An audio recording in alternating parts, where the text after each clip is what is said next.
Assalamualaikum warahmatullahi wabarakatuh. Alhamdulillahirabbil alamin wa bihi nasta'in ala umuri dunya waddin. Wassalatu wassalamu ala sayyidina mursalin wa ala alihi wa sahbihi ajmain amma ba'du. Qala nabiyyu sallallahu alaihi wasallam, man shoma ramadana imanan wa ihtisaban ghufira lahu ma taqaddama min dzambik. Shadaqallahul aliyyul azim. Puji syukur kita panjatkan kehadirat Allah Subhanahu wa Ta'ala yang pada hari ini kita sama-sama masih diberikan nikmat sehat walafiat, nikmat panjang umur, sehingga kita dapat melaksanakan ibadah puasa kita pada hari ini. Dan Alhamdulillah pada hari ini kita sudah memasuki hari yang ke-9, bulan yang penuh berkah, bulan yang penuh ampunan ini.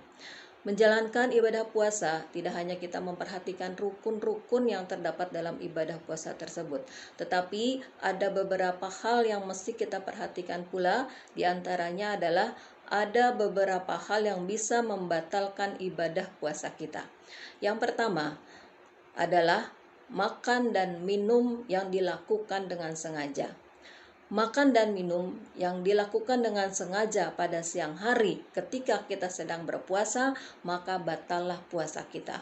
Kenapa? Karena inti dari ibadah puasa diantaranya adalah menahan hawa nafsu, yaitu hawa nafsu makan dan minum. Jadi kalau makan dan minum yang kita lakukan dengan sengaja pada siang hari padahal kita sedang berpuasa, maka batallah puasa kita. Kecuali bagi mereka yang lupa kalau kita sedang berpuasa, ya dia minum 1 teguk air.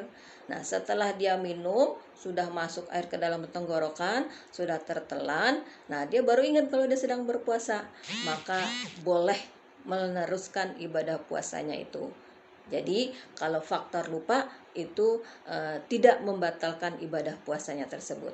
Kemudian yang kedua, yang bisa membatalkan puasa adalah muntah. Muntah yang dilakukan dengan sengaja itu bisa membatalkan puasa seseorang. Misalkan dengan sengaja kita korek-korek tenggorokan kita, ya, atau kita mencium sesuatu bau yang memang tidak sedap. Nah, kemudian kita muntah, ya, kita keluarkan semua isi perut kita yang ada tersebut, maka muntah yang dilakukan dengan sengaja, maka puasa seseorang akan menjadi batal. Nah, kemudian yang ketiga, haid dan nifas. Haid itu darah yang keluar dari kemaluan seorang wanita yang rutin setiap bulan, yang lamanya itu sekitar 7-9 hari. Sementara kalau darah nifas itu darah kotor yang keluar dari seorang kemaluan wanita karena setelah melahirkan, yang rentang waktunya itu sekitar 40 hari atau paling lama 2 bulan. Jadi kalau misalkan kita dari pagi sudah berpuasa, ya, sudah tahan makan, menahan minum dan lain sebagainya. Nah, kemudian tiba-tiba setelah sore hari sekitar pukul 5:15 keluar darah haid kita. Nah, itu bisa membatalkan puasa kita dan kita harus menggantinya di bulan yang lain. Ya, begitu juga nifas, orang yang setelah melahirkan, maka tidak ada kewajiban untuk melakukan ibadah puasa karena dirinya dalam keadaan tidak suci. Nah, kemudian faktor yang lainnya yang bisa membatalkan ibadah puasa kita adalah berhubungan seksual atau berhubungan badan suami istri pada siang hari. Ya, jadi kalau misalkan dengan sengaja suami istri melakukan hubungan badan, melakukan hubungan intim pada siang hari, maka puasanya menjadi batal. Kenapa?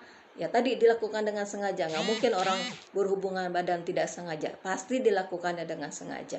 Ya, jadi kalau misalkan berhubungan badan, berhubungan seksual yang dilakukan pada siang hari, kemudian kita sementara sedang berpuasa, maka batallah puasa kita dan kita harus menggantinya, ya. Hal lain yang bisa membatalkan ibadah puasa kita adalah gila atau hilang ingatan. Orang yang gila atau orang yang hilang ingatan berarti orang tersebut tidak mempunyai pikiran yang normal. Orang tersebut berarti tidak mempunyai pikiran yang jernih. Maka mereka tidak punya kewajiban untuk melakukan ibadah puasa. Sekalipun mereka melakukan ibadah puasa, maka puasanya pun akan menjadi batal. Karena salah satu syarat untuk melakukan ibadah puasa adalah berakal. Artinya orang yang masih mempunyai pikiran yang jernih, orang yang masih mempunyai pikiran yang normal, maka merekalah yang punya kewajiban untuk melakukan ibadah puasa.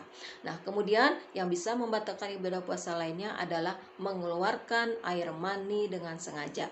Jadi kalau misalkan kita pada siang hari, kita sedang berpuasa, nah kemudian tiba-tiba kita melihat nih dari HP, kita melihat gambar-gambar porno, kita melihat film-film porno yang sampai menimbulkan syahwat kita dan sampai mengeluarkan air mani, maka batalah puasa kita pada hari itu dan kita harus menggantinya di bulan yang lain.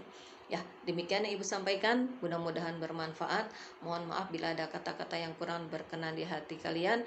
Ibu tutup dengan ucapan billahi taufiq wal hidayah. Assalamualaikum warahmatullahi wabarakatuh.